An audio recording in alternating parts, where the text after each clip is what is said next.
A Bíblia, preciso que você pegue a sua Bíblia, tá? Eu estou usando a minha versão, eu estou usando uma versão revista e atualizada. Se a tua versão for diferente, alguma coisa ou outra, uma palavra ou outra pode ser diferente, mas a mensagem é a mesma, né? Ok? Filipenses capítulo 1. E hoje nós vamos estudar apenas 3 versículos apenas, tá? Ontem nós começamos no versículo 1. Hoje eu vou concluir o versículo 2, porque não deu tempo de começar e terminar no versículo 2. Aí eu vou entrar no versículo 3 e 4, a gente encerra hoje o nosso estudo, tá bom, pessoal? Então, Filipenses, capítulo 1, versículo... Deixa eu desligar aqui o som, que vai ficar mais fácil para a gente prestar atenção, né? Bom, Filipenses, capítulo 1 e o versículo 1, ok? Até o 4 apenas, tá bom? Vamos nos preparar aqui para a leitura de hoje. Paulo e Timóteo, servos de Cristo Jesus, a todos os santos em Cristo Jesus, inclusive bispos e diáconos, que vivem em Filipos. Versículo 2, graça e paz a vós outros da parte de Deus, nosso Pai, e do nosso Senhor Jesus Cristo. Vamos até aqui, que aí depois eu continuo, tá? Então, esta é uma carta que o apóstolo Paulo escreveu quando ele estava em quarentena, numa prisão, que era uma prisão domiciliar, mas era uma prisão muito ruim também, apesar dele ter uma certa ali liberdade no ambiente da prisão, mas era uma prisão, ele estava impedido, ele estava aguardando o julgamento. Então ele escreve uma carta para encorajar a igreja que estava em Filipos, os irmãos filipenses, também passando por situações difíceis. E essa é chamada carta da alegria, porque Paulo escreve nessa carta e a palavra alegria aparece 18 vezes. Ele vai falar aqui, alegrai-vos no Senhor, outra vez vos digo, alegrai-vos sempre no Senhor. Então, a palavra alegria é muito forte aqui. Paulo está mostrando para mim e para você que a alegria ela é ultra circunstancial, ela vai além dos problemas, além das circunstâncias, além da própria quarentena. Então, Paulo demonstra na sua carta uma fé, uma ousadia, uma disposição, um ânimo, um vigor, uma paixão por Cristo muito grande. E o mesmo podemos ter no dia de hoje. Paulo está mostrando para mim e para você que é possível, mesmo em tempo difícil, você viver uma paixão pelo Senhor, a presença de Deus que te renova, que te alegra. A alegria do Senhor é a nossa força. Então ele escreve essa carta e ele estava junto com Timóteo, Paulo e Timóteo, servos de Cristo. Possivelmente Timóteo foi que escreveu essa carta para ele, né? Porque Paulo ditava e alguém escrevia. Já falamos sobre Paulo e Timóteo ontem, falamos que eles se apresentam como servos de Cristo, ou seja, eles estão aqui para servir, e ele escreve essa carta a todos os santos que estão em Cristo Jesus. Interessante, falamos sobre isso também, porque esses santos aqui são os cristãos que foram genuinamente transformados pelo Espírito Santo. Santos são aquelas pessoas que receberam o Evangelho, se arrependeram dos seus pecados, foram separados, né, para Deus, separados do mundo e para Deus, e hoje estão em Cristo. Falamos ontem também que tem muita gente que é convencida, é frequentadora de igreja, simpatizante do Evangelho, mas não teve a sua vida transformada realmente porque não se permitiu e não se arrependeu verdadeiramente. Mas os santos são aqueles que verdadeiramente tiveram um encontro real com o Senhor e eles estão em Cristo Jesus. Então Paulo vai lembrar também que apesar deles morarem numa cidade chamada Filipos, eles têm uma cidadania celestial, ou seja, eles estão em Cristo Jesus. Então em Cristo nós somos mais do que vencedores. Então Paulo está lembrando na verdade, espiritualmente, onde eles estão. E Paulo vai falar aqui, inclusive, essa carta é para os bispos e os diáconos, ou seja, era uma igreja que estava ali organizada, já tinha seus bispos, já tinha seus diáconos, já tinha uma liderança estruturada. O interessante é que Paulo começa falando assim, eu escrevo para os santos, inclusive bispos e diáconos, ou seja, ele faz aqui uma pausa para dizer, olha só, os santos também são os bispos e diáconos. Vocês que são bispos e que são diáconos, que estão liderando na casa de Deus, também devem se santificar, também são santos. Vocês não estão apenas num cargo ou numa função eclesiástica, não pode esquecer, essa palavra é para vocês também. E é interessante também que ele não coloca, eu quero falar para os bispos, diáconos e depois os santos. Ele coloca os santos, ele inclui todos. Então isso aqui eu tudo falei ontem, não tem como a gente voltar, falei de Lídia, que se converteu em Filipos, falei do carcereiro também que se converteu em Filipos, falei da menina possessa, da jovem possessa que se converteu também, foi liberta em Filipos, então está incluído nesses santos. E o versículo 2 aí que eu vou parar agora rapidinho, dar uma pausa para falar do versículo 2, porque ontem não deu para concluir. E Paulo vai dizer: graça e paz a vós outros, da parte de Deus, nosso Pai, e do nosso Senhor Jesus Cristo. Vamos parar aqui agora. Graça e paz. Já ouviu essa saudação? Nós nos cumprimentamos assim: irmãos, a graça e a paz do nosso Senhor Jesus. Amém? Então, a saudação cristã, neotestamentária, que o apóstolo Paulo sempre se apresentava às igrejas, era com a graça e a paz.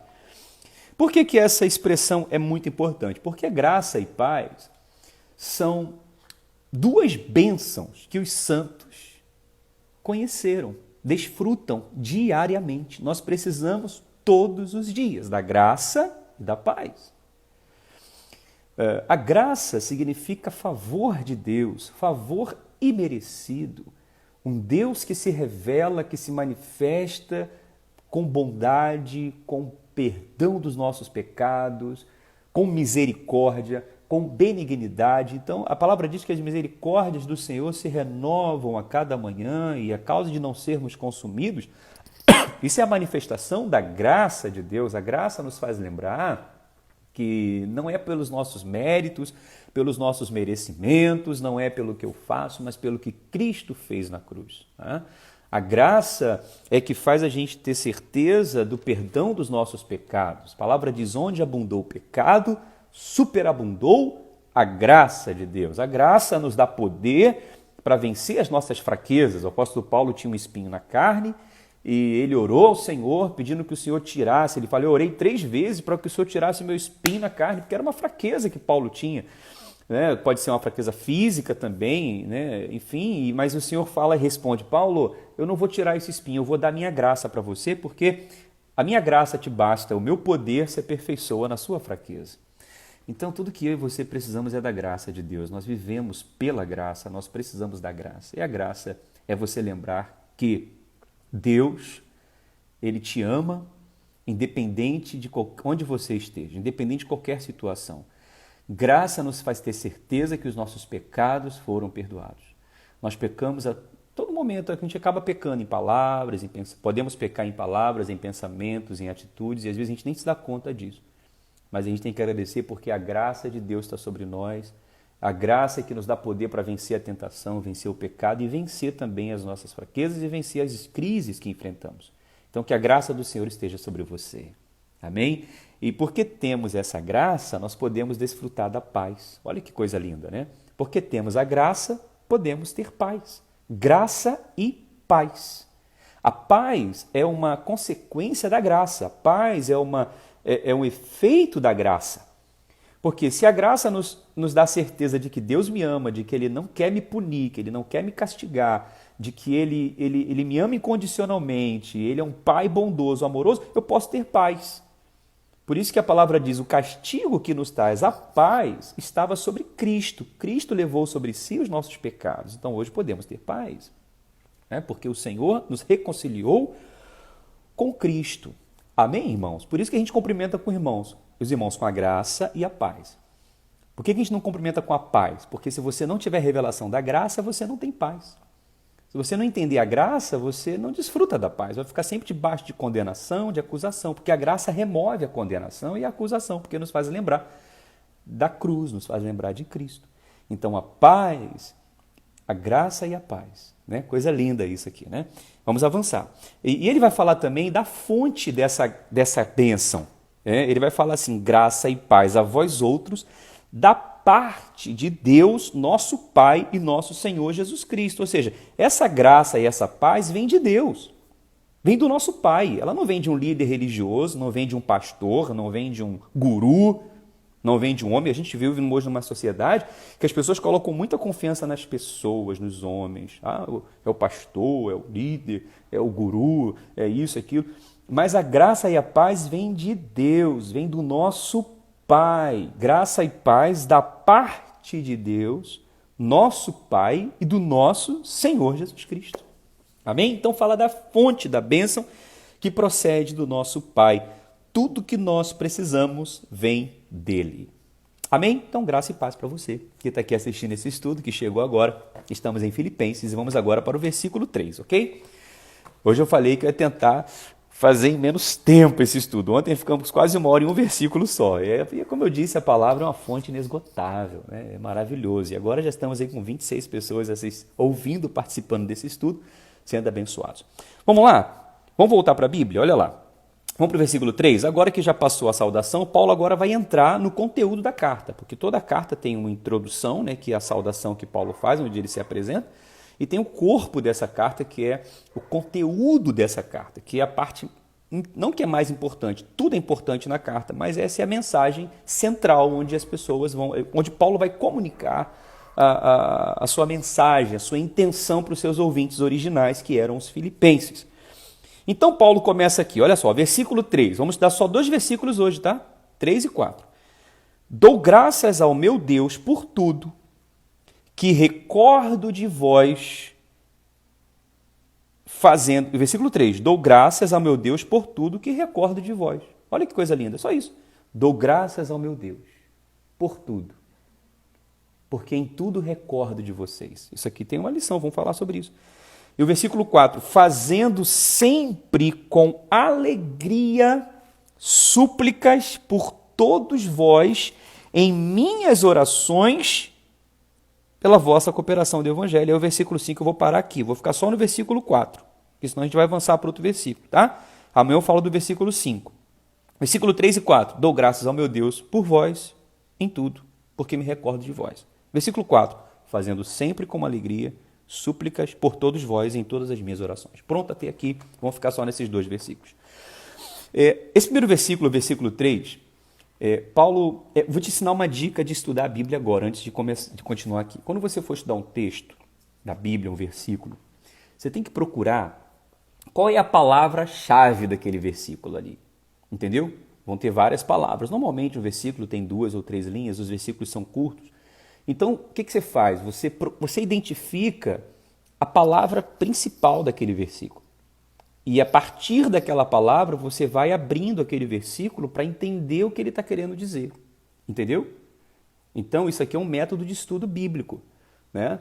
Isso vai te ajudar a estudar outros livros da Bíblia. Então, olha só, dou graças ao meu Deus por tudo que recordo de vós. Qual é a palavra-chave aqui nesse versículo? Responde para mim aí no comentário. Vamos ver quem vai acertar. Olha só.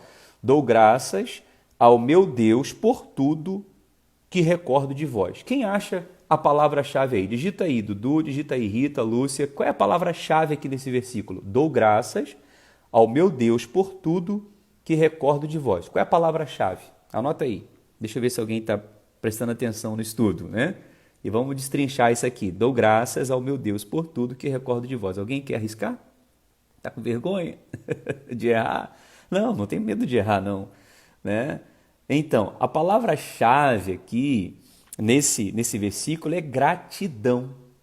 É a gratidão. Olha, dou graças. Ele começa dizendo, eu dou graças, tenho gratidão. Né? Não porque ela aparece primeiro, é porque dentro do contexto, essa palavra poderia estar no final, poderia estar no meio, mas dentro do contexto, essa palavra aqui é que é a palavra principal desse versículo. Dou graças, eu tenho gratidão porque eu me lembro de vocês. Então, irmãos, Paulo está dizendo que a gratidão ela é muito importante na nossa vida. Mesmo em tempo de quarentena, em tempo de isolamento, Paulo tinha um coração grato, um coração agradecido a Deus. Ele começa com gratidão. Ele fala, eu dou graças ao meu Deus. Ele fala, obrigado, meu Deus, obrigado.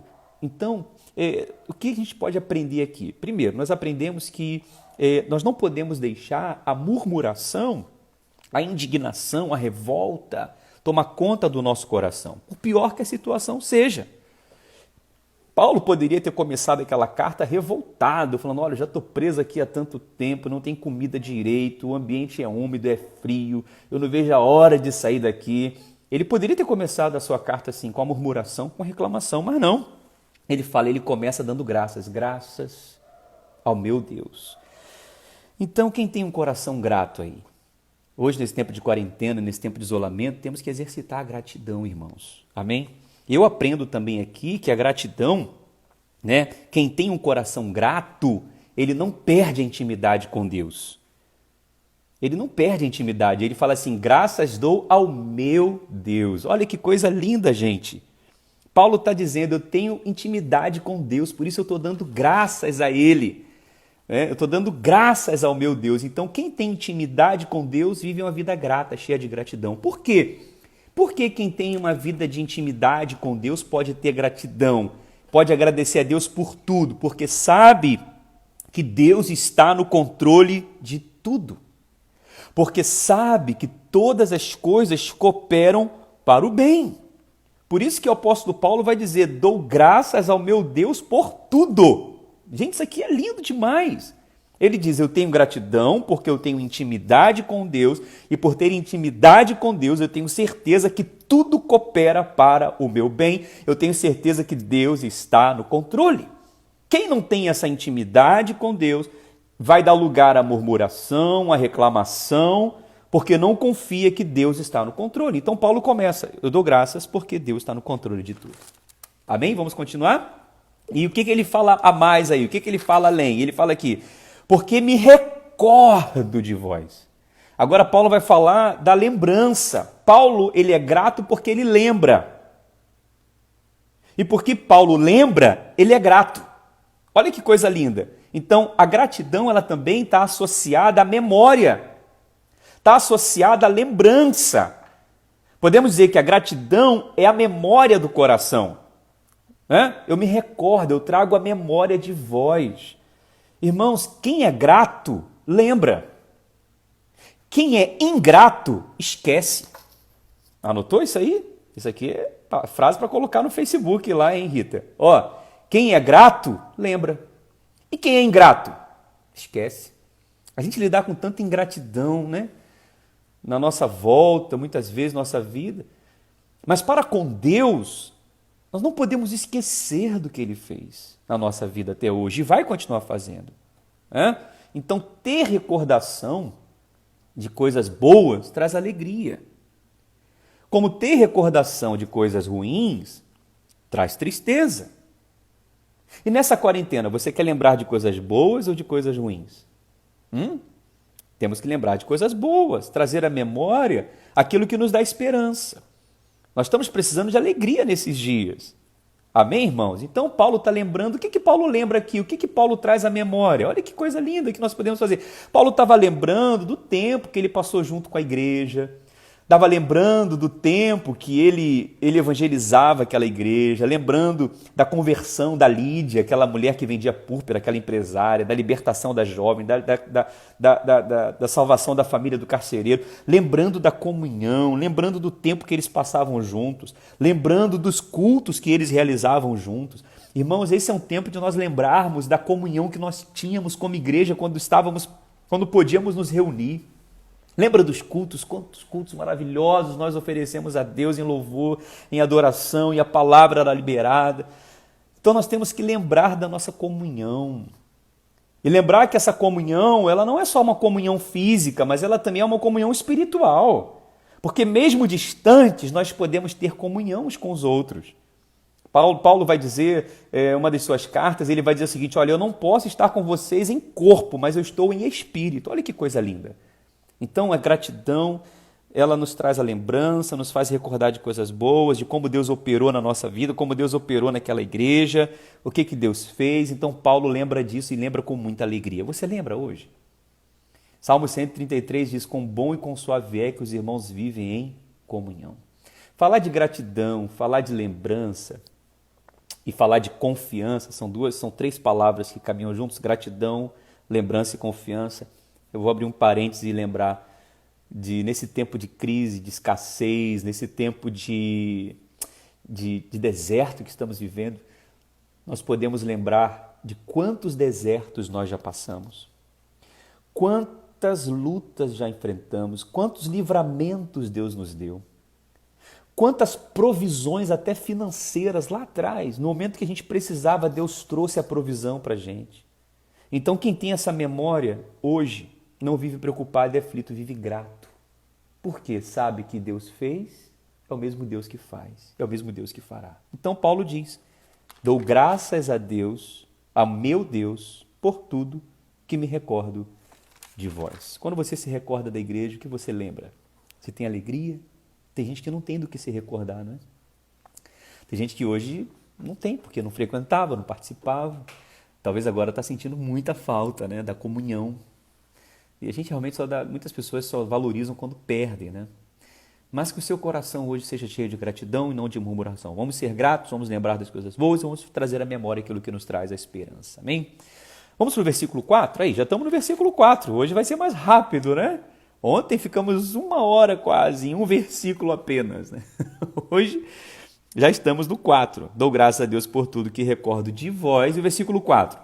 Vamos ver quem descobre a palavra-chave desse versículo. Na primeira vocês ficaram tímidos. Agora eu quero saber quem descobre a palavra-chave aqui. Olha, versículo 4. Fazendo sempre com alegria súplicas por todos vós, em todas as minhas orações. E aí? Quem descobre a palavra-chave nesse versículo aqui? Vou repetir. Fazendo sempre com alegria súplicas por todos vós, em todas as minhas orações. Escreve aí no comentário. Qual é a palavra-chave que a gente tem que estudar nesse versículo? Paulo escreve a sua carta, ele faz a saudação, ele demonstra a sua gratidão, ele lembra de coisas boas e agora ele diz, eu faço sempre com alegria e súplicas por todos vós em todas as minhas orações. Qual é a palavra-chave aí? Você quer escrever? Não. Isso não está dando muito certo essa dinâmica de pergunta aqui, não. Se bem que eu é que não estou vendo os comentários. Me perdoe, gente. Nossa, eu estava cheio de comentários aqui. Eu não sei por que os comentários pararam de subir. Voltou. Tá todo mundo respondendo e eu não estou vendo. Vamos lá. Tia Sueli está falando, fazendo com alegria, a palavra-chave é uma sugestão. Mas quem? Vanessa, alegria. Tamir está dizendo oração, alegria, Deise sempre. Então, a palavra-chave nesse versículo aqui é oração. Ele fala assim, fazendo sempre. O que ele está fazendo? É um verbo de ação. Fazer, o verbo é a parte mais importante da frase. Então, fazendo oração, orando. Entendeu, gente? Orando. Então, a palavra-chave aqui é oração. Ele repete aqui súplicas. Ele fala aí orações de novo. Então, a palavra-chave aqui é oração. Amém? E o que a gente pode aprender no versículo 4? Fazendo sempre com alegria, súplicas por todos vós em todas as minhas orações. Nós aprendemos sobre oração, gente. Olha, a oração, principalmente nesse tempo de quarentena, ela é de vital importância para a nossa vida cristã. Paulo estava preso, de quarentena, isolado, mas a fé de Paulo não estava de quarentena. Paulo, ele sabia que ele precisava exercitar as suas disciplinas espirituais. Paulo, ele não podia ficar parado, só vendo televisão ou só jogando videogame. Não, Paulo fala assim, jogando não é porque não tinha videogame. Paulo fala assim, eu tenho que orar. Amém, irmãos? E Paulo aqui, ele nos exorta da mesma maneira que nós podemos exercitar as nossas disciplinas espirituais. Amém, irmãos? Temos que orar. Você pode ler a Bíblia, você pode ler um livro, você pode fazer um jejum, ouvir um estudo como esse. Isso tudo aqui são disciplinas espirituais. Agora, a oração, ela é chave. Nós temos que exercitar. Digamos que a oração não sei se é o mais importante, mas ela é vital, mas é uma das disciplinas mais difíceis de a gente praticar. É verdade ou não é?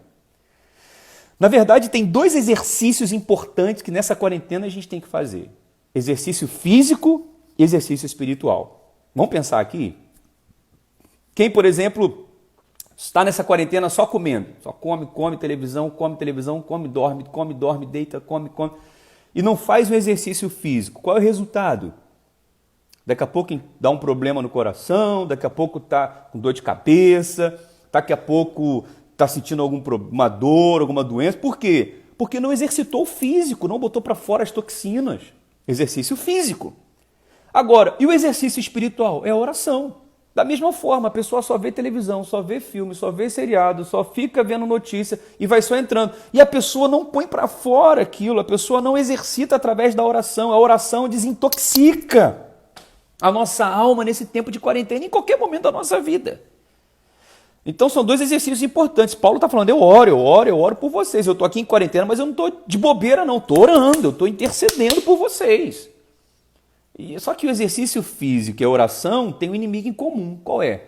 Escreve no comentário aí para mim qual é o inimigo em comum, tanto do exercício físico quanto da oração. Vamos lá, deixa eu ver se você vai acertar aqui essa pergunta. Escreve aí no comentário qual é o inimigo em comum que nos impede de fazer não somente exercício físico, mas exercício espiritual, que é a oração. Vamos lá, vamos ver se alguém escreve aí. Agora vocês não querem escrever? Agora que eu achei aqui o comentário e vi como é que funciona.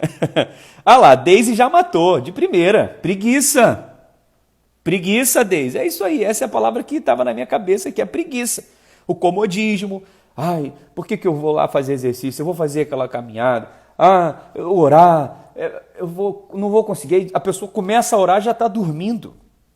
Né? A preguiça é um inimigo comum.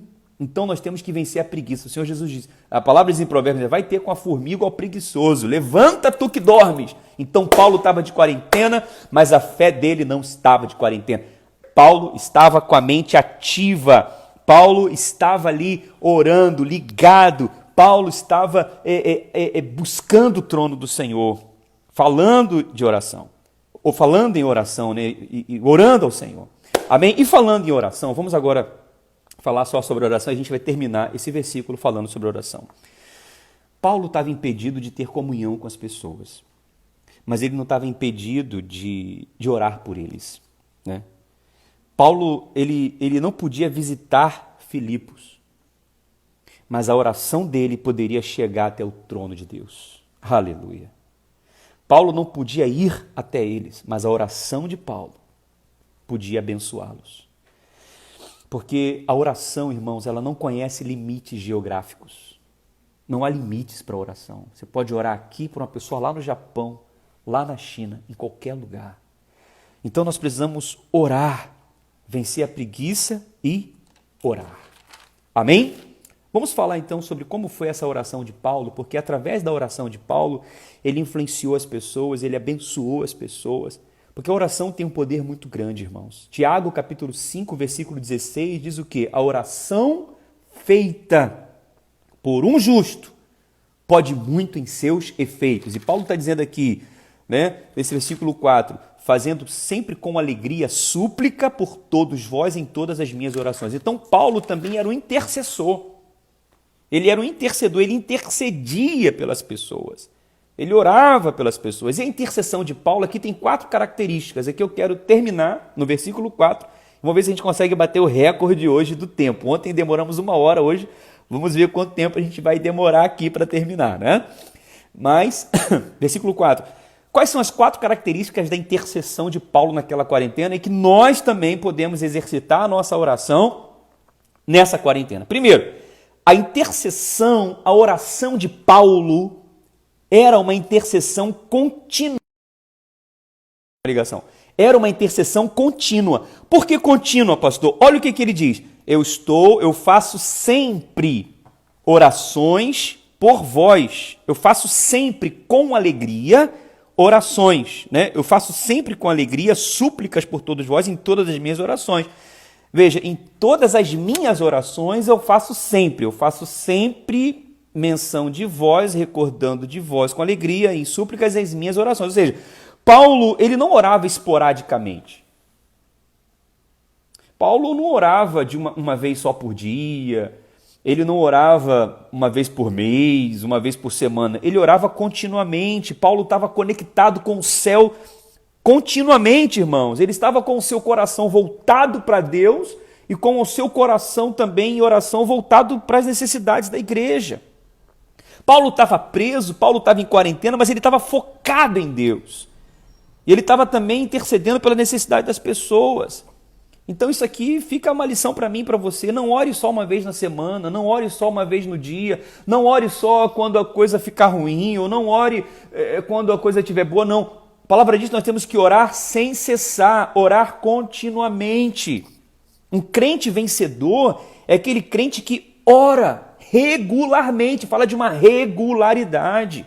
Então separa um horário para orar. O melhor horário para você antes de dormir? Ora antes de dormir. Ah, pastor, antes de dormir eu não consigo porque é muito sono. Ok, hora de manhã quando eu acordo. Não, meu melhor horário para orar é à tarde, depois do almoço. Ora depois do almoço, não importa o horário. Mas Paulo tinha uma regularidade. Eu oro sempre e lembro de vocês em minhas orações. Cria um hábito de oração, uma disciplina de oração. Irmão, oração é igual exercício físico. Se você não criar um hábito, uma disciplina, não se esforçar, meu amigo, você não vai avançar nessa disciplina. Ok? Então, a intercessão dele era contínua. Contínua. Ele alimentava a sua vida com Deus naquela quarentena em intimidade. Segundo, ou é outra característica, vamos lá, vamos ler. Seria muito bom, eu não sei se você está acompanhando na sua Bíblia, com papel do lado, com a caneta, seria muito bom que você acompanhasse o texto bíblico, porque as riquezas do texto é que são muito interessantes. Então ele está dizendo aqui, olha, continuamente eu oro, uma intercessão contínua, e com alegria e súplica por todos vós. A intercessão de Paulo, além de contínua, ela era abrangente.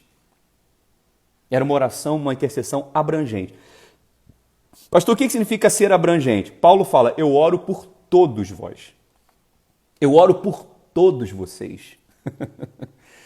Paulo orava pelos santos, pelos bispos, pelos diáconos, pelos novos convertidos, por aqueles que estavam se reconciliando com Deus. Ele ora por todos. O seu carinho e a sua preocupação era por todos, era abrangente. Paulo não orava só por uma elite da igreja, só para quem dava o dízimo, ou só para quem era um ofertante generoso. Ele não orava só para quem era líder que estava trabalhando, não. Ele ora por todos. Para Paulo, não há acepção de pessoas. Ele fala, eu oro por todos vós. Todos vocês estão incluídos em minhas orações. Amém, irmãos? Então a nossa oração também tem que ser assim, por todos. A nossa oração tem que ser abrangente. Minha mãe é muito interessante. A minha mulher de oração, ela ora todo dia de manhã, ela tem vários cadernos de oração. E quando eu vou lá visitá-la, ela fala para mim, Léo, hoje eu orei pelos guardas municipais. Hoje eu orei pelos policiais que trabalham nas prisões, nas penitenciárias. Não, hoje eu orei pelos motoristas de ônibus. Eu falo, mãe, que lindo, porque eu não lembro de orar pelo motorista de ônibus, eu não lembro de orar pelo guarda municipal, né? Mas ela ora por todos, por todos. É o que Paulo está falando, eu oro por todos vós. Aleluia. Amém, irmãos? Então era uma oração contínua, mas era uma oração abrangente. Ele orava por todos. Coisa linda, né? Vamos orar? Vamos orar e vamos continuar, né? Ok. Terceira característica da oração de Paulo, dessa intercessão, vamos lá para o texto? Olha lá. Fazendo sempre, continuamente, como eu já disse, com alegria, súplicas por todos vós. Então, a oração de Paulo era uma intercessão humilde. Humilde. Porque quando fala aqui de súplica, está falando de pedir com humildade. Paulo se aproxima de Deus fazendo súplicas, ou seja, ele pede. Ele expõe as causas do povo ao Senhor. Ele apresenta as necessidades dos irmãos. Isso é interessante demais, porque isso demonstra a preocupação de Paulo com aquela igreja. Paulo chega com humildade. Ele chega, sabe, com aquela súplica, Senhor, eu estou te suplicando, estou pedindo por esses irmãos que estão em Filipenses, que estão em Filipos, passando por perseguições, por lutas. Pai, eu te suplico, meu Deus. Imagina Paulo orando naquela prisão, eu te suplico. Isso fala de humildade. Paulo chega por baixo, ele não chega por cima. Paulo não chega dizendo assim, olha, Deus, tu tem que fazer, eu determino que tu faças. Ai de ti se não fizer, ai de ti se meu pai ou minha mãe ou meu irmão ou meu parente ou meu amigo acontecer isso. Não, ele chega na humildade, suplicando, Senhor, ser propício. Senhor, visita a tua igreja. Senhor, visita os seus filhos. Senhor, é a oração de Jesus que suplicou. Jesus fez essa oração de súplica. Quando ele estava lá no monte do Getsemane, próximo da sua crucificação, ele falou, Senhor, Pai, se possível, passa de mim esse cálice. Mas não seja feita a minha vontade, mas a tua vontade. Então, a humildade é muito importante. Quanto mais intimidade, guarda isso, quanto mais intimidade nós temos com Deus, mais humilde nós somos. Quanto mais humildade é porque mais dependência. Quem ora depende. Quem não depende de Deus, não ora, porque acha que pode fazer tudo sozinho. Então, humildade tem a ver aqui com uma oração né, de dependência. O homem que confia em Deus, o homem que tem intimidade com Deus, a mulher, né, a pessoa, o cristão que conhece a dependência de Deus, na graça de Deus, sabe que precisa orar, que precisa pedir, que reconhece, essa pessoa ela nunca vai ser uma pessoa soberba, uma pessoa altiva, uma pessoa arrogante, uma pessoa orgulhosa. Sabia disso?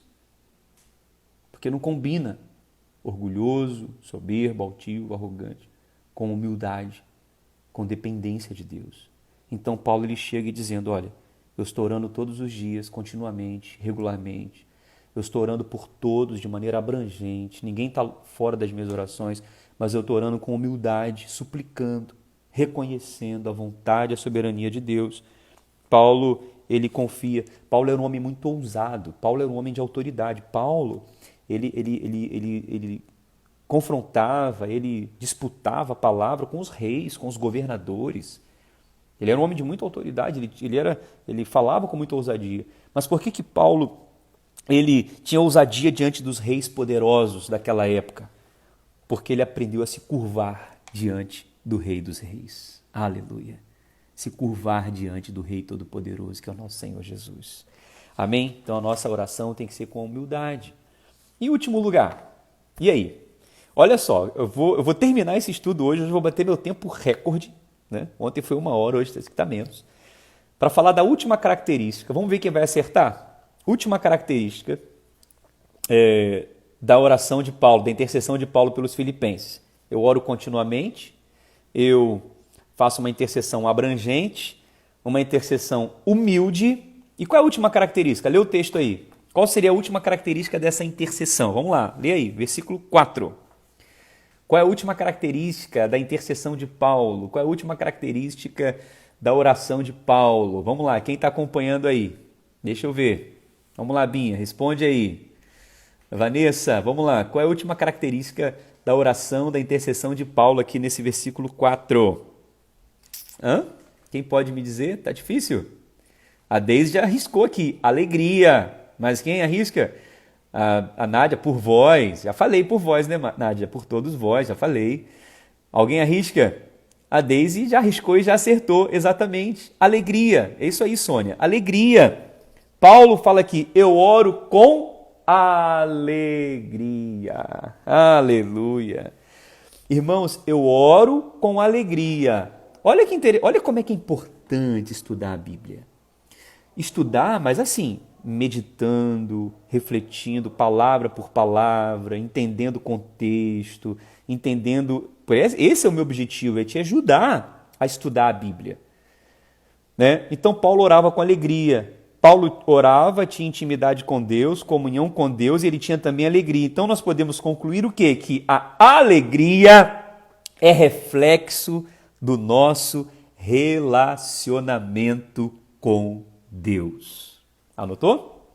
A alegria é reflexo do nosso relacionamento com Deus. Quanto mais íntimo de Deus, quanto mais em comunhão com Deus, quanto mais orando, lendo a Bíblia, adorando, louvando, buscando, aprendendo, ouvindo, recebendo do Senhor, mais essa alegria aumenta no nosso coração, mais alegria nós temos. Aleluia! Salmos 16, versículo 11 diz, Senhor, na tua presença há fartura de alegria. Olha que lindo, Salmo 16, 11. Então, mesmo em quarentena, mesmo preso, mesmo isolado, mesmo impedido, mesmo naquela situação difícil, Paulo estava alegre. Porque ele estava alegre? Porque ele tinha comunhão com Deus, porque ele orava, porque ele buscava o Senhor, aleluia, ele estava ligado à fonte. Era uma alegria que não vinha da terra, era uma alegria que vinha do céu, aleluia. Era uma alegria dos noticiários que não vinha das notícias ruins, não, era uma alegria ultra circunstancial, era uma alegria. E a alegria do Senhor é a nossa força. Então Paulo fala, eu oro com alegria. Gente, eu estou aqui, estou preso, estou em quarentena, mas eu estou alegre, orando por vocês, lembrando de vocês, me recordando de vocês, pedindo, suplicando a Deus por vocês. E essa alegria contagia. Quando você está alegre, quando você está animado, motivado, cheio do Espírito Santo, você contagia as pessoas, porque a tristeza também contagia. Verdade ou não é? Então, essa é uma palavra de encorajamento. Liga para alguém, manda uma mensagem, chama e contagia com alegria. Então, nós podemos ter alegria no meio das provações. Agora, por que nós podemos ter alegria, pastor? Mesmo no meio de tanta turbulência. Por que Paulo tinha alegria? Por que Paulo era uma pessoa alegre? Porque ele sabia que Deus estava no controle. Ele sabia que o seu pai estava cuidando de tudo. Então, não deixa nada roubar a sua alegria. Não deixa nada roubar a sua intimidade, a sua comunhão com Deus nesses dias. Amém? Nós servimos ao Senhor com alegria, nós adoramos ao Senhor com alegria. Nós estudamos a Bíblia com alegria. Pronto, terminou nosso estudo de hoje. Amém? Estudamos aqui 4 versículos até agora, né? 4 versículos até agora. Estamos estudando a carta de Paulo aos Filipenses. Lindo, lindo. Se você perdeu esse estudo ontem, tá lá no Instagram, eu vou deixar no IGTV. E se você chegou agora no final, pega do início para amanhã dar continuidade com a gente. Hoje nós aprendemos tantas coisas lindas, né? Aprendemos a gratidão, dar graças a Deus por tudo, não deixar a murmuração tomar conta do nosso coração. Lembramos que a gratidão tem a ver com a lembrança, com a memória de recordar coisas boas. Tem a ver também com intimidade com Deus, a oração nos traz íntimo de Deus. Lembramos que a alegria, né? Lembramos que a oração, a intercessão é uma disciplina espiritual que precisamos cultivar e alimentar nesses dias de quarentena. Né? Lembramos também da importância de intercedermos pelos nossos irmãos, né? Interceder continuamente, abrangentemente, né? Abrangente, com humildade, com alegria. Então esse é o estudo da carta de Paulo aos Filipenses. Eu tenho certeza que amanhã nós vamos aprender muito mais. Amanhã nós vamos falar sobre o versículo 6 e o 7. Olha, amanhã vai ser forte, hein? Olha o que está escrito aqui no versículo 6, ele dá continuo. No versículo 5 e 6, na verdade. Olha o que ele fala aqui. Em todas as minhas orações eu dou graças por tudo, versículo 4 e versículo 5, pela vossa cooperação no Evangelho, desde o primeiro dia até agora. Olha, tem muita coisa linda aqui